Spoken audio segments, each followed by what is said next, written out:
जैसे मैंने आपके साथ प्रैक्टिस किया है यहाँ पे, ठीक है, तो फिर आई वेंट टू दिल्ली, वहाँ पे प्रैक्टिस किया।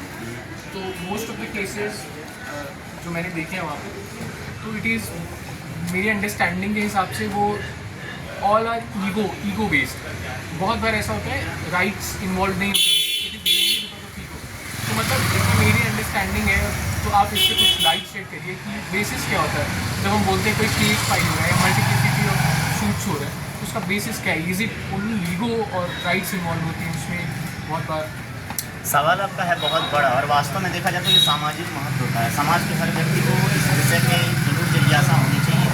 कोर्ट में जो सारी मुकदमेबाजियाँ और निश्चित तौर पर ये सवाल कि कोर्ट में जो मुकदमेबाजियाँ बढ़ी हैं, न्यायालय कम बढ़ रहे हैं, और तो और लंबी लंबी तारीखें पड़ती हैं, और जो चीज़ें मुकदमेबाजी बढ़ने का सबसे मतलब ऐसा कौन सा कारण, उस पर निश्चित तौर पर चर्चा होनी चाहिए। देखिए, मुकदमेबाजी बढ़ने का मुख्य रूप से अगर कारण हम बताएं तो दो कारण मुख्य रूप से रखे जा सकते हैं। पहला तो एक कारण ये कि जहाँ किसी व्यक्ति के अधिकारों का वास्तव में हनन हो रहा होगा, या किसी व्यक्ति के साथ अन्याय हो रहा होगा, और वह व्यक्ति अपने साथ हुए अन्याय का बदला लेने के लिए या अन्याय ना होने पाए उसके लिए व्यक्ति फाइट कर रहा है। एक तो इस तरीके की स्थिति है।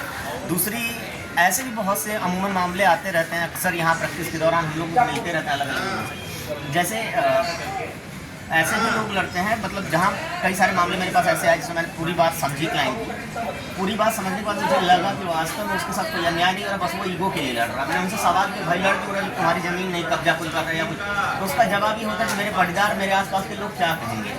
ऐसे लोगों की मानसिकता है। देखिए, वास्तविकता यह है कि आज के समाज में एक पढ़े लिखे या एक पढ़ा लिखा अलग चीज़ है, बुद्धिमान होना अलग चीज़ है। मैं बुद्धिमान शब्द का प्रयोग करूंगा। आज के समय जो बुद्धिमान व्यक्ति हैं, बुद्धिमान व्यक्तियों के लिए सबसे प्राथमिकता पे ये होना चाहिए कि कभी भी किसी बात को ईगो पे नहीं लेना है। ईगो के लिए कोई भी मुकदमेबाजी हमें नहीं करनी, ईगो के लिए कभी भी न्यायालय हमें नहीं आना। वास्तविकता क्या होती है? देखिए, ज़िंदगी बहुत छोटी सी है और जीवन में ढेर सारी उपलब्धियां पानी है, जीवन में बहुत आगे जाना है, और ऐसी स्थिति में अगर हर बात को हम ईगो बना करके लड़ेंगे तो फिर कोई मतलब नहीं निकलेगा। अच्छा, एक चीज़ और है, ठीक है, आप किसी ईगो पर किसी बात को लेकर के किसी व्यक्ति के खिलाफ ईगो अपने मन में लेकर के आप कोर्ट में जाके मुकदमेबाजी कर लोगे। हो सकता है आपको अच्छा वकील मिल जाए, मुकदमे में उसे हरा भी दोगे, लेकिन क्या गारंटी है कि वो अपने मन से भी हार जाएगा? देखिए, हारना और मन से हारना दो अलग अलग चीज़ें हैं, अलग अलग पन्नों में समझना होगा। किसी व्यक्ति का मन से हारना और किसी व्यक्ति का मुकदमे में हारना अलग चीज़ है। कोई व्यक्ति मुकदमे में हार सकता है, पर जरूरी नहीं है कि वो मन से हार गया हो। उसके मन में अब भी वही गुस्सा हो सकता है, वही युद्ध लड़ने की क्षमता हो सकती है। लेकिन अगर कोई व्यक्ति मन से हार जाए तो कैसा रहेगा? और सवाल अगर ये है कि किसी व्यक्ति को अगर मन से मारना है तो वही सबसे बड़ी जीत है, लेकिन मन से अगर मारना है तो कैसे मारें? तो अगर किसी व्यक्ति से वास्तव में आपको समस्या है, किसी व्यक्ति ने आपके साथ अन्याय किया और आपको ऐसा अपने ईगो के हिसाब से लगता है, स्वाभिमान आपका दांव पे लग गया, ऐसा आपको लगता है, तो ऐसे स्थिति में आप लग जाइए सब छोड़ छाड़ के अपने आप को आगे बढ़ाने की दिशा में। जीवन में जितना आगे बढ़ाते जाएंगे उतना वो मरता जाएगा, और जिस दिन आप आसमान की ऊंचाइयों को छुएंगे, जिस दिन वास्तव में सफलता की जगह पे पहुंचेंगे, सीढ़ियां लागेंगे और अपने मुहिम मुकाम तक पहुंचेंगे आप, उस दिन विपक्षी वास्तव में आपका मन से मर जाएगा। निश्चित तौर पे वो जो हार होगी ना, वो हार आप वकील को पैसे दे करके, कचहरी दौड़ करके, मुकदमेबाजी से वो हार वो नहीं दे सकते। तो ऐसी दशा में हर व्यक्ति को ये बात दिमाग में रखनी चाहिए कि हर बात को प्रतिष्ठा का प्रश्न नहीं बनाना है। कुछ ऐसे विषय भी होते हैं जहाँ मुस्कुरा के टाल देना होता है। क्यों?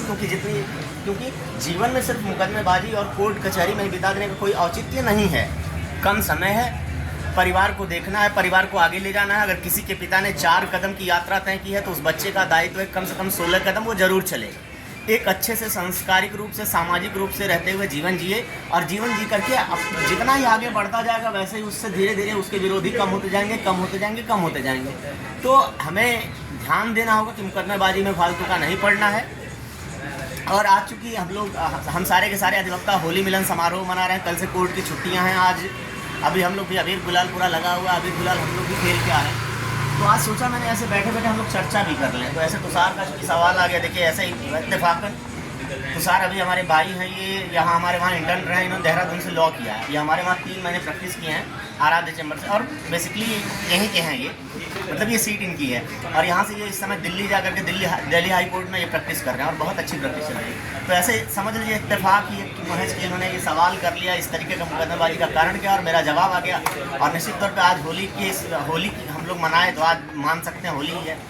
तो आने वाली होली के इस पावन अवसर पे आप सबको मैं बधाई देता हूँ। साथ ही साथ आप सबसे निवेदन करता हूँ, आइए इस होली पे संकल्प लें। जीवन रंगों से भरा हो और जीवन में मुकदमेबाजियाँ ना हो। अगर अन्याय नहीं हो रहा है तो थैंक यू, हैप्पी। कुछ छूटा नहीं मेरा।